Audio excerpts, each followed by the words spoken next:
Hi, all my dear students. I am your educator Amit Ajmani, and I welcome you all once again to Sri Jayendra Rank Zone classes next session. In the previous session, we have discussed about the meals. We discussed about the three types of meals, that is the informal meals, the semi-formal meals, and the formal meals. We discussed at length about the format which needs to be applied, and we also discussed about the various things that we need to keep in mind while writing these type of mails.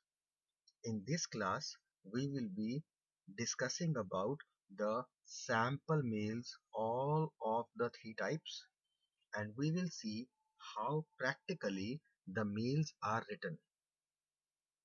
So let us try to understand. We are given some examples of these informal, semi-formal, and formal mails. Let us go through them one by one. Amit Suri has recently been promoted to the post of senior manager in Hindalco Industries. He receives a congratulatory mail from his sister, his colleague, and his general manager. So now in one same mail, we have to relate how exactly the sister of Amit Suri is going to give the congratulations to Amit Suri, how his colleague is going to congratulate him, and how his general manager is going to congratulate him. And this is quite clear that when Amit Suri's sister will write the mail, it will be an informal mail because she is writing to her brother. When Amit Suri's colleague will be congratulating him by writing a mail, it will be a semi-formal email because a colleague is writing to another colleague. But when his general manager, who is his senior, he will be writing a mail to congratulate Amit Suri, it needs to be in a fully formal way. So let us see the difference in the tone, in the language, in the presentation of these three types of mails. First of all, we will be discussing about the mail from his sister, which needs to be an informal email. The format remains the same for every mail. To Amit Suri should have been from whatever sister. CC and BCC we have written blank. Subject congratulations, all capitalized with exclamation marks showing the excitement. Starting with the salutation, hi Amit. He is Amit Suri, not Amit Ajmani, okay? So, hi Amit, this is what she is writing to her brother. Then, the introduction and the body of the email. We just got the super news of your promotion. Super, all capital, once again to highlight. I am so excited and thrilled. This, the way we have written this so reflects the informal way and the excitement level once again represents the informal way. A party, a big party is due from you, and of course gifts for your loving sis. Please make sure about the use of the words, the expressions, a bit of the commonly abbreviated words. and a very casual way, and we can really imagine and relate a sister writing to her brother and the right with which she is asking for a party and of course the gifts. Next paragraph, change in thought. Mom and dad too are overjoyed. The first paragraph related to her excitement and her viewpoints. Now we are writing in a separate paragraph because now it is related to mom and dad. So mom and dad too are overjoyed. They are very proud of their hard working son. They send you their love and blessings. So again, informal way of writing, quite obvious and quite clear from the tone, from the language, from the way it is written. Next paragraph, the concluding, we all are looking forward to your visit home so that we can have a grand celebratory party. Signatory line, yours affectionately, Jyoti. Right? So this is a mail which is written to Amit Suri by her sister, conveying her wishes in an informal manner. One thing that you are going to add is from Jyoti, because the name we are writing down, so we can write above also. Otherwise also from, you can leave the blank, but you need to write the from also. So this is an example of an informal email. Now let us see when the colleague of Amit Suri is going to write him a mail, how he will write it. So this is an email from his colleague to Amit Suri, again saying congratulations, right? And now it will be in a semi-formal mail. Let us see how. To Amit Suri, again from, leave it a blank, CC/BCC, leave it a blank. Subject is now a bit semi-formal. Congratulations on your promotion. You see the difference? Over there it was all capitalized with two exclamation marks. Here it has been a bit formal, but semi-formal. Hi Amit. The salutation part. The first paragraph is the introductory paragraph. I just got to hear of your promotion to the post of senior manager. Please accept my heartiest congratulations. Please accept my heartiest congratulations. Once again, quite evident that it is a bit on a formal side rather than fully casual side. Then again, because it is written by a colleague, so please relate the language and the way it is written. The second paragraph, your hard work and dedication have been rewarded. A colleague appreciating another one. The family members do not actually use such kind of formal words. You surely deserve the recognition and responsibility of the position. See, all team members are elated that you have been selected from our team out of the members of 10 teams, right? So this is the formal, not fully casual way of appreciating. Then because it is a semi-formal one, so in the conclusion we have included a bit of a normal casual talk. We are surely looking forward to a party from you at your earliest convenience. Then the signatory, regards, Sumit Chaudhary, team member. Regards, not yours affectionately, right? Name and then the designation also. So this is a semi-formal way of writing an email which is written by a colleague to another colleague. Fine. I hope you are able to differentiate between the above email written by the sister and this email written by the colleague. Now the same congratulatory email we will see written by the general manager.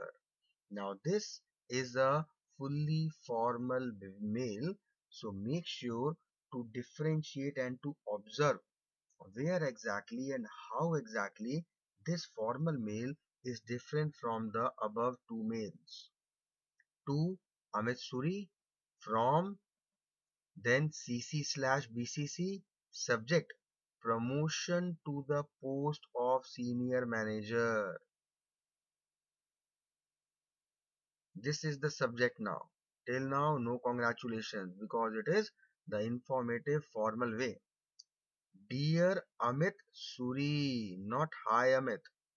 Dear Amit Suri. You see, the second point. This is the first point in the subject. We saw the formal way of representation, and in the salutation also we can see it is pretty formal.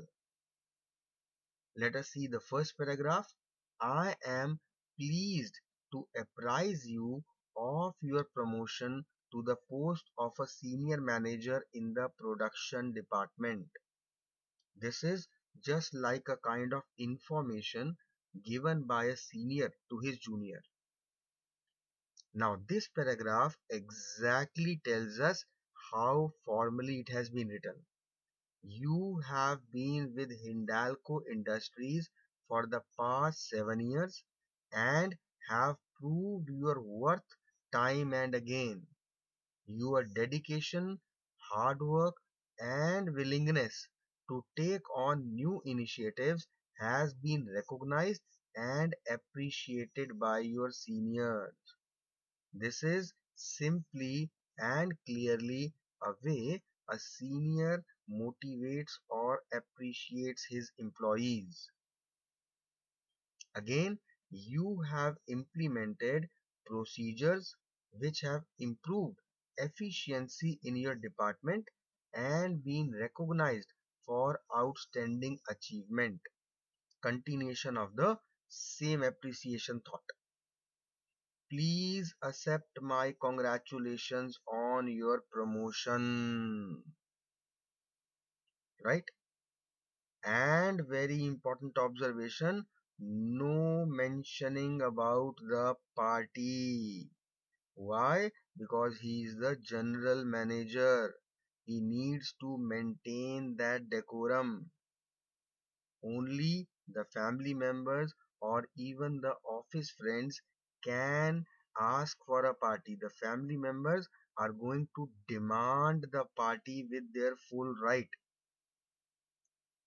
The colleagues can only ask as per his convenience, and the general manager is not even mentioning it, not even giving any reference to that party word.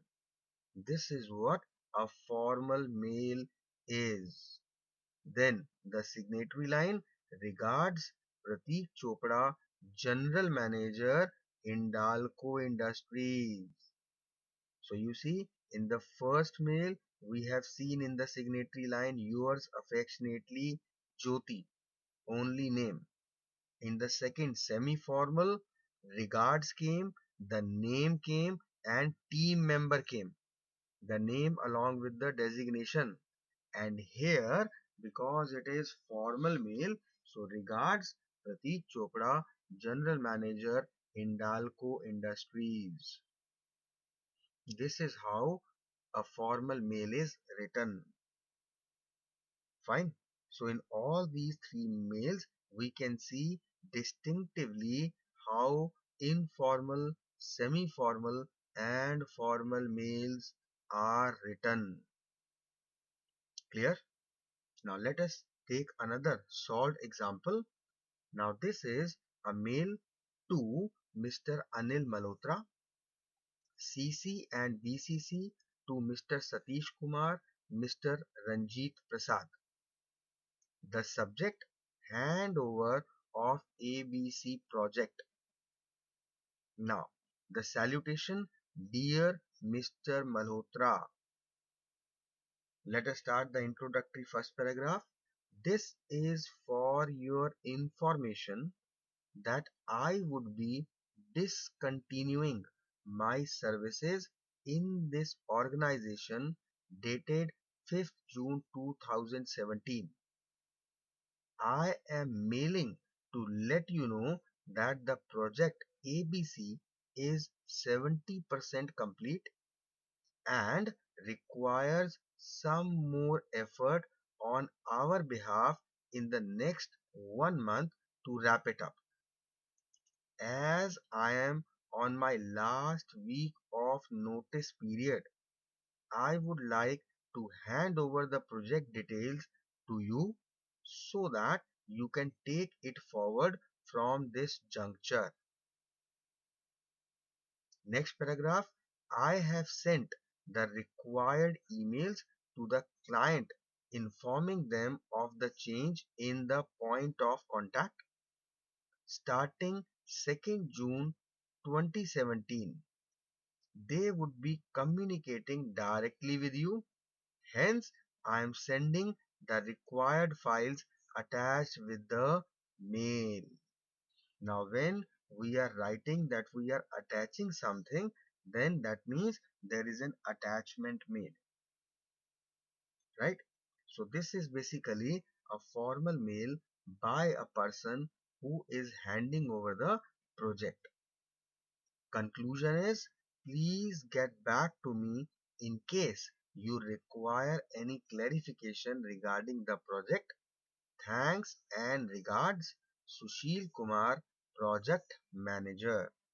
So this is a kind of semi-formal mail written by an employee who is leaving the organization, and he is writing the mail to another of his colleagues who will be now the in charge of the project, the same project on which Sushil Kumar was working, right? So this is another example of a semi-formal email. Got it? Now, let us try to understand the difference between a well-written and a poorly structured mail. Let us see. This is the first version of Sudha Kumari's email. To and from and CC/BCC has been left. We are starting with the subject. Subject: tomorrow. Now what tomorrow? Not specified. We'll find it strange if we will get such an email having the subject tomorrow, because this word tomorrow is not giving any clarity of what is going to happen next. What exactly will be the inclusion in the mail that is going to follow? From this word tomorrow, we cannot judge, we cannot relate, we cannot imagine far off what is going to happen tomorrow. Let us see the starting. As you know, no salutation is given, which is also one of the lacking. There should have been some salutation. As you know, what? Who knows? No salutation. So whom is this particular mail meant for? Not specified. As you know, tomorrow afternoon we all are meeting to discuss the status of the new assignments we are preparing for the students for the coming session. We all are meeting. Where are we meeting? When are we meeting? Tomorrow afternoon. What time? Not specified. So incomplete information is provided to whomsoever, not even that is specified. T will be provided. Now, this is not the right way of writing something. Tea will be provided as if forcibly it is being done, or it is just like a kind of gesture shown in order to dominate someone. The tone is wrong. Be sure to arrive on time and bring along the assignments you have been working on. Bring plenty copies for everyone. Once again, the tone is not much pleasant. Bring everything you have been working on, your calendars, reports, and any important emails you have sent. Also, I wanted to remind you that your material has to be given to Miss Ridhima at the reception. If she is not at her desk when you stop by, you can email them to her later. Thanks and regards, Sudha Kumari, Academic Convener. So, this is the mail written by Sudha Kumari, and we could make out a lot many lackings and errors by way of tone, by way of starting, by way of salutation, by way of subject. Now let us see another version of the same mail. This is the version 2 of Sudha Kumari's email. Subject: Materials required for Wednesday staff meeting. Now this subject is perfectly okay, because just after reading the subject, anyone could make out that Sudha Kumari is organizing a Wednesday staff meeting for which she requires the material. Right? So the first lacking has been removed. Hi everyone. Now this is a way of salutation. Right? Makes sense. So the second lacking has also been rectified. For tomorrow's 3 p.m. staff meeting, the timing now is specified in the conference room. The place has been specified. So complete information is being provided here, and this is how a mail should be written. We'll compare these two right later on, but just side by side we can relate already that these things were not there in the previous mail. So for tomorrow's 3 p.m. staff meeting in the conference room, please bring copies of the following materials. Please bring copies of the following material. Number one, the assignments you have prepared till now, a one-page report describing your progress so far, a list of goals for the next month, copies of any message you have sent to team members this past month. Now, this way of writing is actually acceptable, pleasant, not harsh. The tonal quality seems to be very humble. Last paragraph conclusion. You are also requested to submit the finalized assignments for printing to Miss Ridhima at the reception. For printing, the purpose has also been specified why these assignments are needed to be submitted to Miss Ridhima. If you do not find her at her desk, please email them to her later. See you tomorrow. Now, this is something which the employees or the colleagues obviously would appreciate, the way she has written this mail. Thanks and regards, Sudha Kumari, Academic Convener. So, what could be the possible differences you could make out? Let us try to compare these both. Comments on both these mails. when we were talking about the first mail. The first mail is confusing, poorly structured, and poorly worded, right? Second problem with the first mail is that it is not addressed to anyone. Third, lacking was subject is vague. Tomorrow, that was the subject. It does not give a clue to the contents of the mail to the readers or the recipients. Fourth error was the time and place of meeting is not specified. It's only tomorrow afternoon. Exactly when, exactly where, that was not specified in the first mail. It is a single paragraph with too much information that is randomly put in. T, assignments, reports, mails, they all are put in a single paragraph, and we have studied in the previous class that whenever we are actually making a change in thought, we should make a new paragraph for a better representation, for a better understanding, for a better clarity, and for the convenience of the recipients or the readers of this mail. Then the reader has to read the mail very carefully in order to understand the message. Let us try to go back to the mail again and see all these errors once again. The first error that we have talked about is that this mail is poorly structured, poorly worded, that we have seen throughout. Then the subject was not actually precise, giving any idea about the further contents.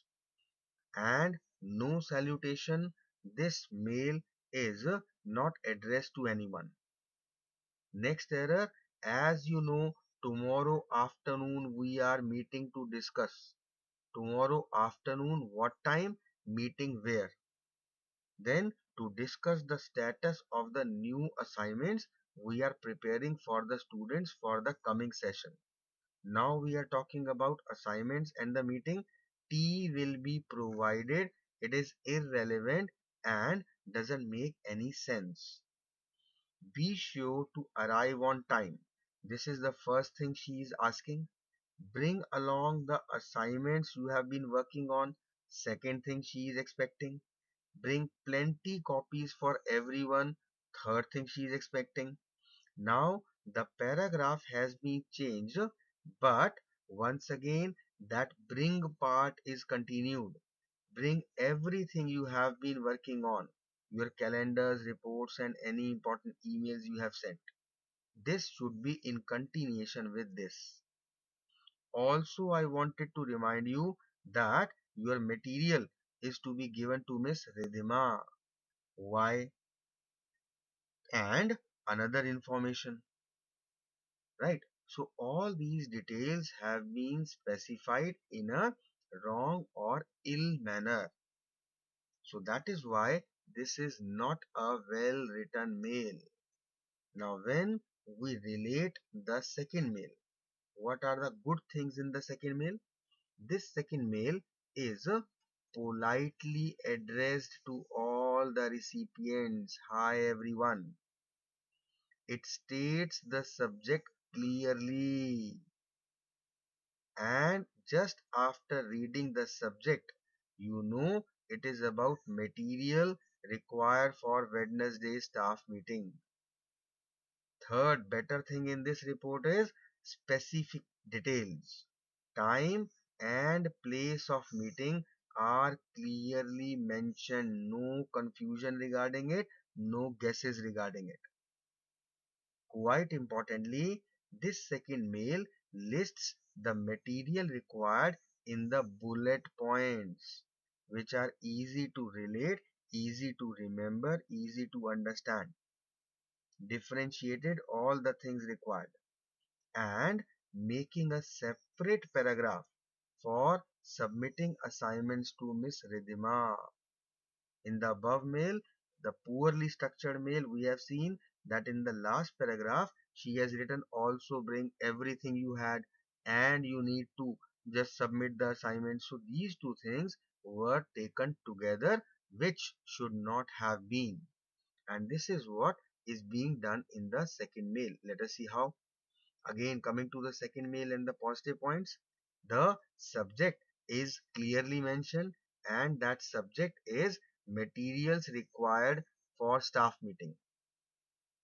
Then proper salutation, this is addressed to everyone, and that too in a very casual, humble manner.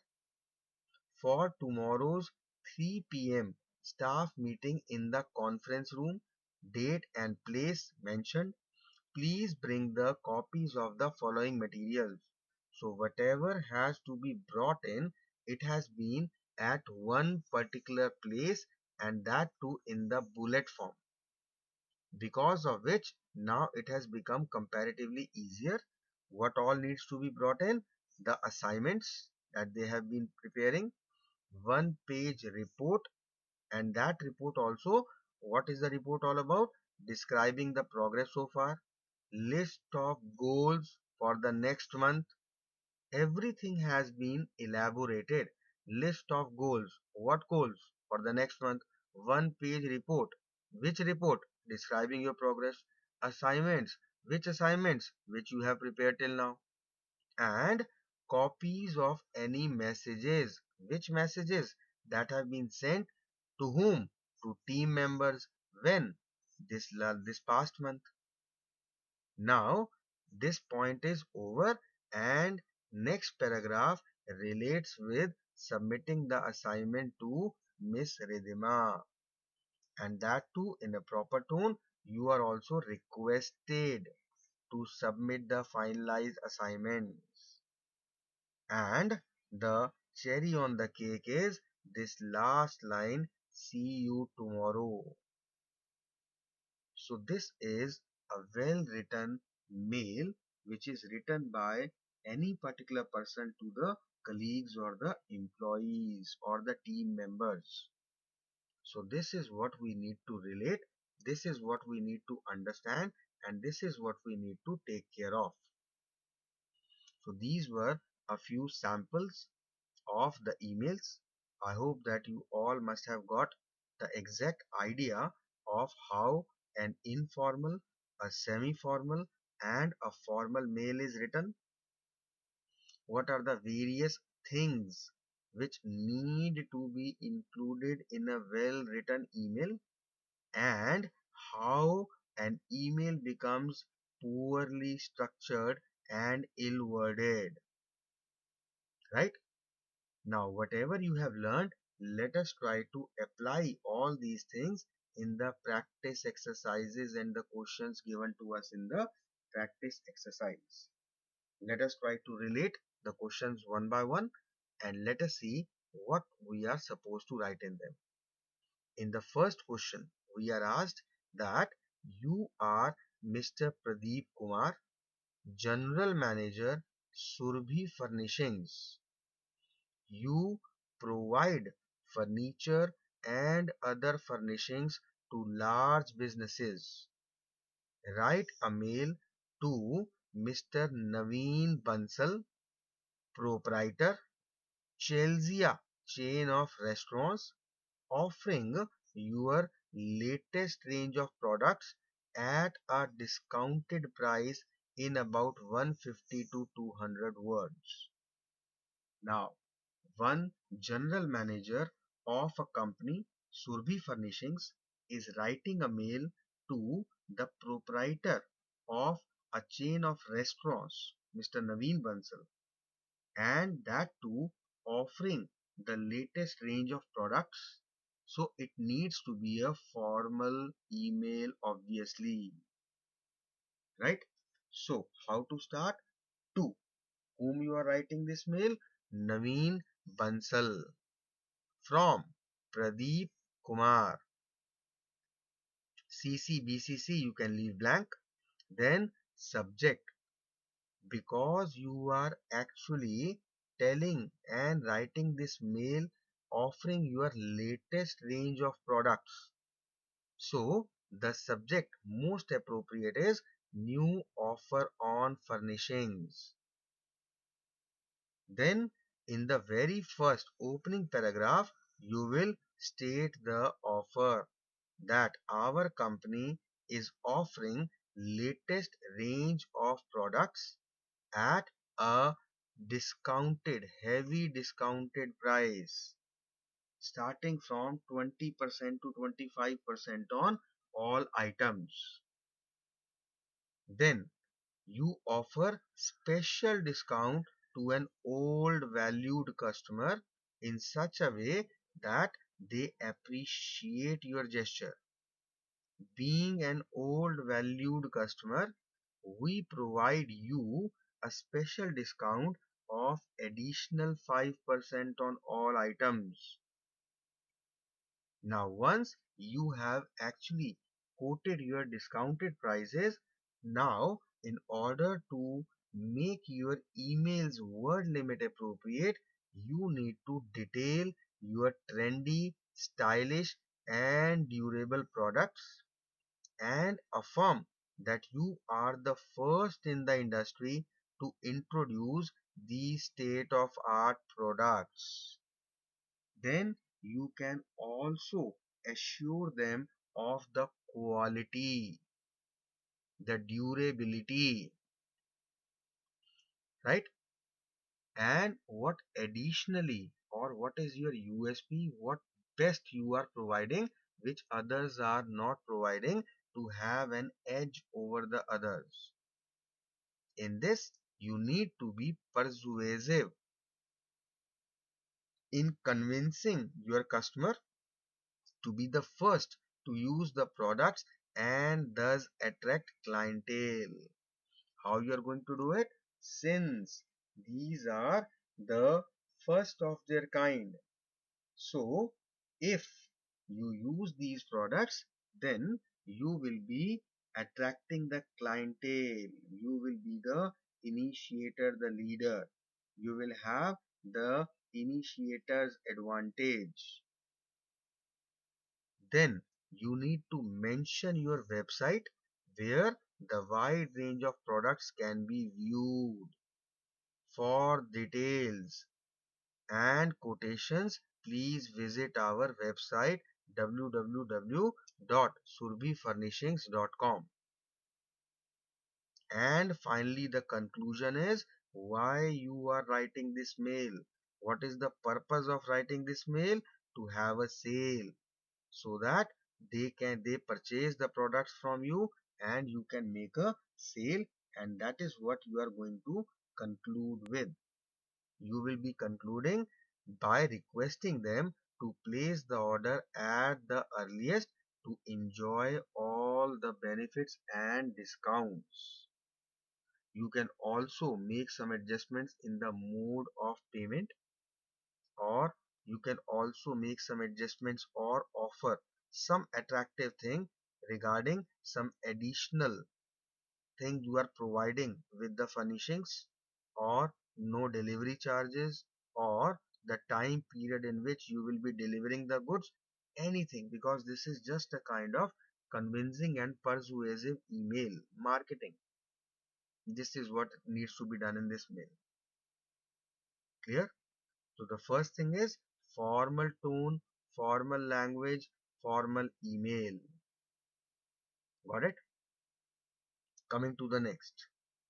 Write a mail to Mr. Santosh Desai responding to his query about the availability of cosmetics and toiletries in your manufacturing unit Shimmer and Shine.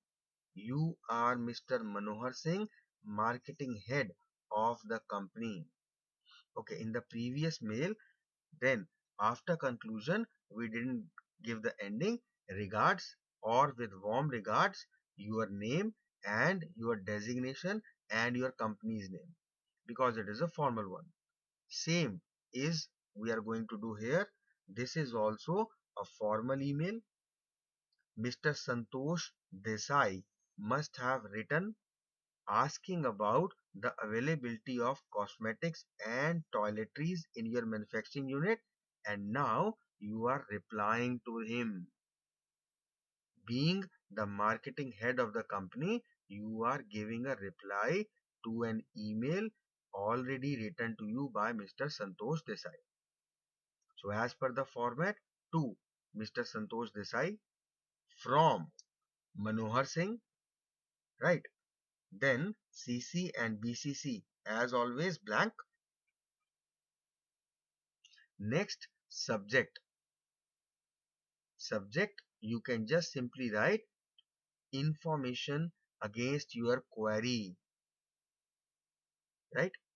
Now, in the first paragraph, whenever we are replying to any of the query, we need to mention the details of the query letter and the date. And whatever you will be replying in reference to that particular letter or query mail. So, you will start with reference to your request wide letter dated this, inquiring about the availability of cosmetics and toiletries in our manufacturing unit. I would like to provide, or I would be more than pleased to provide you with the relevant information. You can also thank them for making the query, right? So we are thankful for the query and will be more than pleased to provide you with the details. Then you will make a list of the products available. You can add a few things which are very common, and state that you make a business commitment only after a 25% advance payment and remaining payment be made within 3 months. So these are your terms and conditions of business. Also mention the time period of the delivery of goods, that we will be delivering the goods within 15 days of placing the order, right? Finally, you would be pleased to answer any further queries. This is what you are going to conclude with, that we hope that your query has been solved, and we would be pleased to answer any further queries related to the products. Regards, Manohar Singh, Marketing Head, Shimmer and Shine. The designation after your name along with the name of the company. So again, a formal email. Clear? Let us see another email. Now in this third question, we are being asked to write a mail to Miss Shikha Sharma, reminding her of a business contract you have sent to her regarding providing infrastructure maintenance services to her company Global Solutions. You are Mr. Sanjay Johari, business head of Bloomsbury Infrastructure, right? So now again, the format wise, to Shikha Sharma from Sanjay Johari, right? Then CC and BCC blank. After that, subject, reminder of business contract. Then the first paragraph, it will include that remind her that you had sent the contract on X date and no reply has been received till date. You can start up with, this is to remind. Yeah, this is a gentle reminder about the contract which we sent to you dated this, and we regret to state that we have not yet received any reply from your side.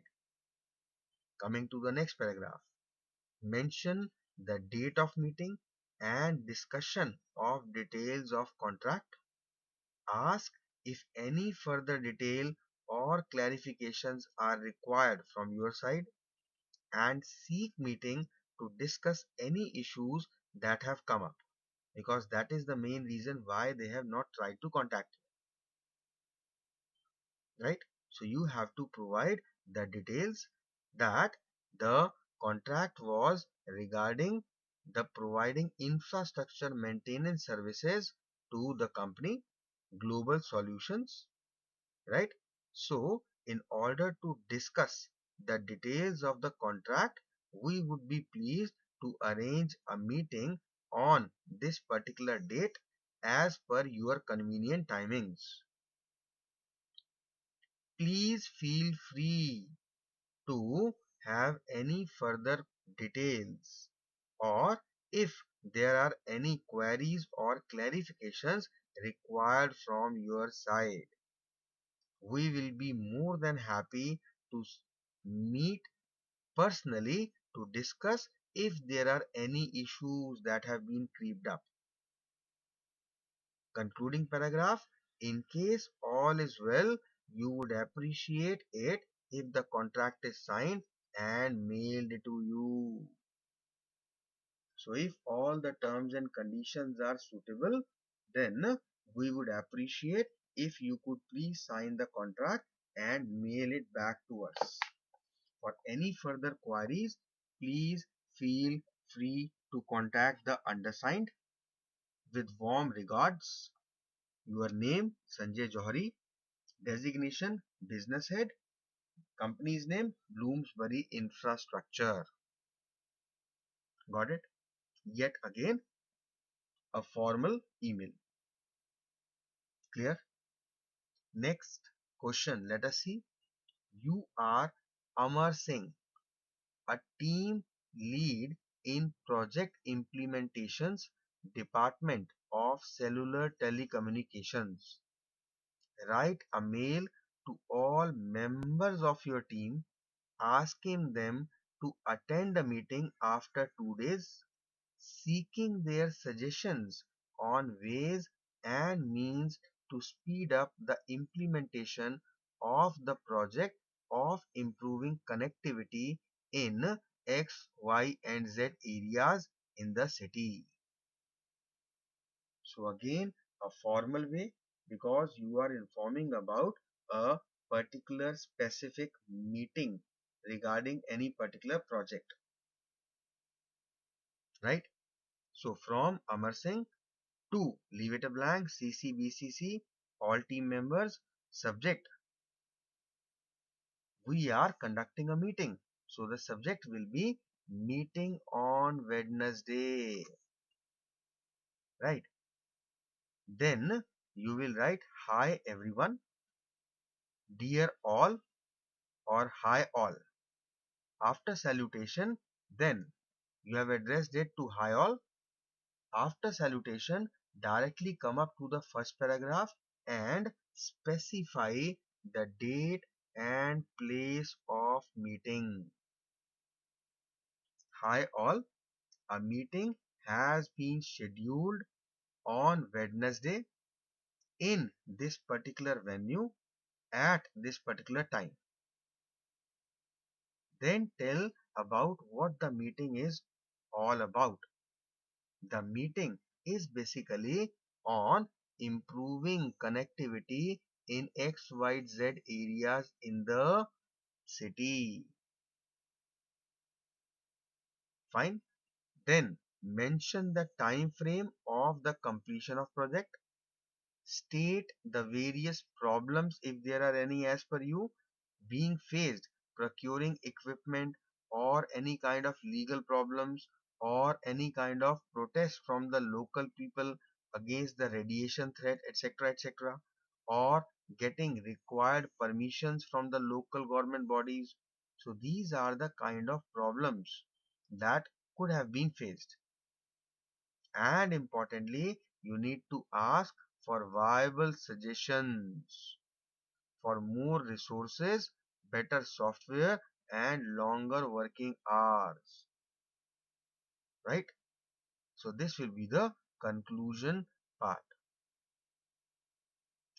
Ending, see you at the meeting.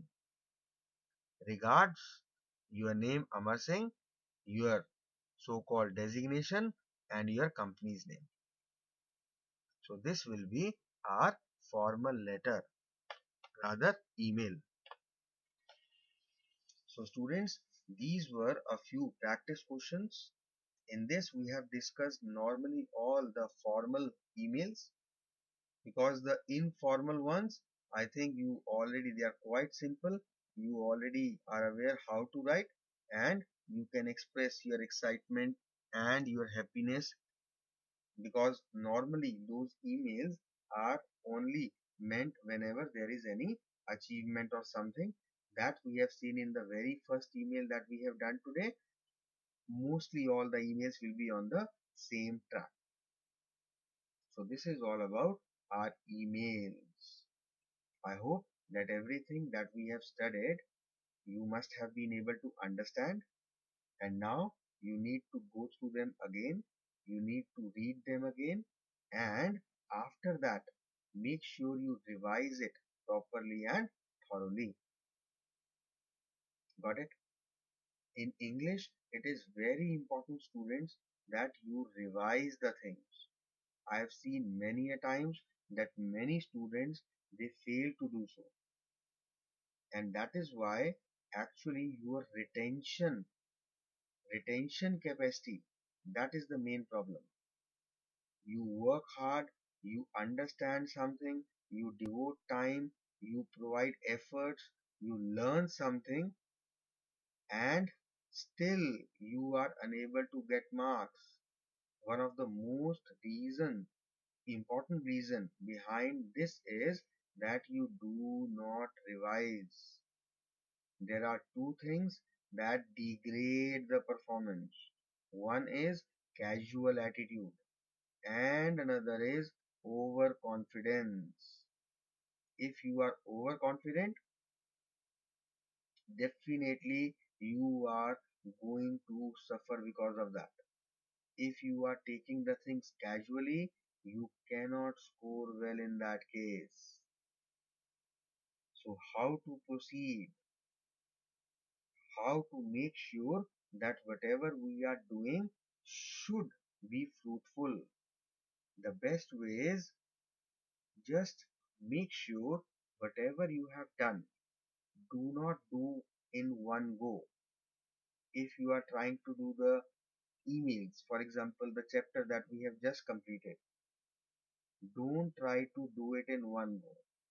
Always make sure that you do it minimum in two different times, taking a proper break in between, refreshing your mind.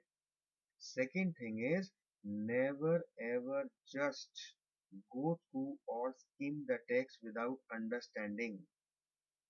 You are not reading a novel to understand the gist of the story. No, this is something which is going to come in your exams. So it's not only understanding but learning. So is it possible that you learn each and everything word by word? Obviously not. It's not possible, and it's not even required. Nobody wants you to learn each and every word as it is. So what to do? Observe. While you are studying or reading something, after any particular paragraph, observe various things. What has been included, how this paragraph or this particular content has been started, what kind of language, what style, what vocabulary, what presentation is being used, right? And very importantly, once you read an article or a letter or an email or any minutes of meeting, anything, after doing it, close the book and revise it again. Teach yourself what you study. This way, actually, you are repeating it three times. That is the best part. And once you are teaching, then you have an examiner's perspective. You already are aware as to what things are more important and what are less important, what are worth teaching, worth discussing, worth telling, and what you can avoid. Once you do it, then that particular topic is over. We assume that. But what next? You come to the next topic, then you come to the next topic, you complete one chapter, then you complete the second chapter, then you complete the third, the fourth, and by the time you come to the 10th chapter, the very first chapter that you did so nicely, giving out so much of your efforts, devoting so much of your time, but just because of lack of revision, just because of the time gap after learning 10 chapters, when you feel like starting revising from the first, now every effort that you had made initially, everything that you have learned and you felt, you assumed, you thought that you know, you have learned them, but when you go through them, you find all the things new and strange. And as and when you start reading, you start accepting, oh yes, I have read it. Oh yes, I now I remember. Oh yes, yes, yes, yes, that was also there. This is the kind of gesture I have seen many students doing. This is wastage of time, wastage of your efforts. And how to control that? Always make a list, a very small list. For example, from 1st to 5th, any particular month, 1st, 2nd, 3rd, 4th, 5th, these 5 days you took to read, to learn, to do all the samples, to revise, to teach everything. Maximum 5 days you will take for one particular chapter, because apart from one or two odd chapters, none of them will be requiring 5 days. It will be just a matter of maximum 2 days that you should be able to do them. And now you have done, for example, you have done chapter number 2, then start up with chapter number 2, then start up with chapter number 4, then with chapter number 6. I'm not saying that you are going to do in sequence, and there is also a way out of it. Always try to prioritize your learning. How? The first thing you need to do is whatever is simple, complete that first. Secondly, whatever you have already done, whatever in which you feel interest, do that next. Third criteria is what is small and what will require lesser time. If you are taking up one particular chapter and it is a very lengthy chapter, you require 8 9 days for doing it, I would rather prefer you leave that chapter, and instead of devoting 8 days to one chapter, take out 4 simple chapters, smaller chapters, 2 days each. After the end of 8 days, the first condition was you had completed one chapter that was very lengthy, but the second condition is you have left the first and you have done 4 chapters. But sir, they were small chapters. That is one or the same thing. No. Psychologically, it gives us great relief and composure when we see the index, we saw their 10 chapters, and we try to repeat it to ourselves. Oh, I've already completed 4. At that time, you won't remember that the first chapter that you left is equivalent to 3 or more than 3 or maybe 4 chapters. So it is all psychological, but this thing works wonders. So I repeat, first thing is complete those chapters in which you are comfortable. You have already done them. You don't have to learn, you just have to revise them. Second thing, after taking this particular criteria, keep it aside. Second thing is, whatever you feel is small and will be done quickly. It seems easy. Done it? So these type of things, these type of chapters you learn. And now comes the very important point because of which I am actually advising you all these things. You have completed 4 chapters in 8 days. Now, on the 10th day, revise all these 4 chapters rather than starting a new chapter. Why? Because it's not only understanding but learning. It's not only learning but remembering, retaining it in your mind. If you are not able to retain it in your mind, what was the use of doing so much of hard work and learning? Nothing. So, in order to retain, after every 10 days, make sure that you revise the topics which you have already done. Getting my point? And in the next 2 3 months, if you are able to do it every 10th, every 15th day, make a schedule about it. If you are able to do it, trust me, you have done it 3 or 4 times, you are not going to forget that now. Got it? So this is the way of how you should do English. At the moment, I know most of you are doing it the wrong way and you are trapped up in two things. Number one, overconfidence. Sir, you are such a wonderful teacher. Whatever you taught, we understood and there is no need for us to learn now. You ask anything, I'll be able to tell you. I know everything. This is overconfidence. Get out of it as soon as possible.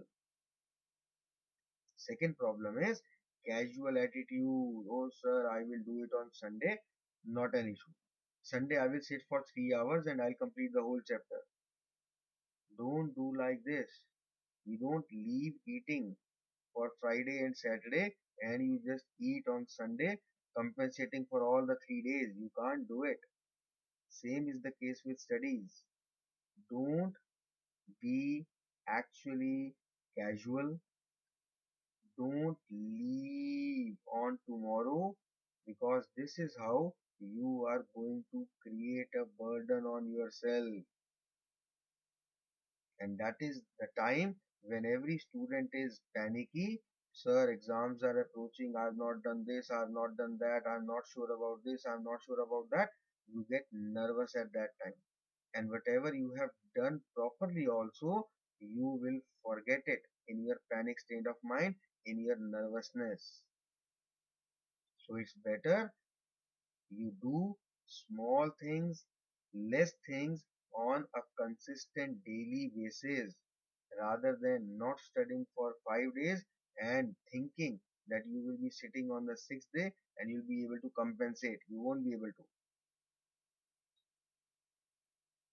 This is only what you feel, but this is not the reality. Try doing it my way just for 1 month and see the results. If you think you are getting better, if you think there is any improvement in you and your learning and your retention, keep continuing it. Otherwise, leave it and come to your old normal selves. Not studying for the initial 5 6 days, hoping that we will sit on one day and we'll complete everything. Continue that way. But trust me, you will find improvement. You will see the difference yourself. So please try it once. Got it? We all want your marks. We expect so much from you. So you need to work hard to fulfill those expectations. And when you put in so much of effort, honest effort, they are rewarded. And once they are rewarded, you forget about all the pains that you have suffered from in order to achieve this particular reward. Clear? So go through these emails. In the next class, we'll be starting up with the next chapter. Till then, take care of yourself and have a great day, guys.